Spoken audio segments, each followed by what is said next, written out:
மனமது செம்மையானால் வாயுமை உயர்த்த வேண்டாம்.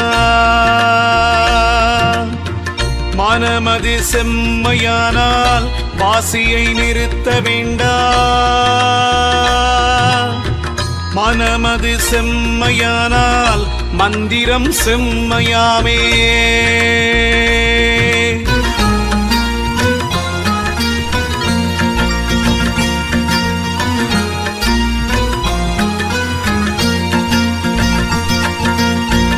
உண்ணும்போது உயிரெழுத்தை உயர வாங்கி உறங்குகின்ற போதெல்லாம் அதுவேயாகும். பெண்ணின் பால் இந்திரியம் விடும்போதெல்லாம் பேணிவலம் மேல் நோக்கி அவத்தில் நில்லு. தின்னுங்கா இலை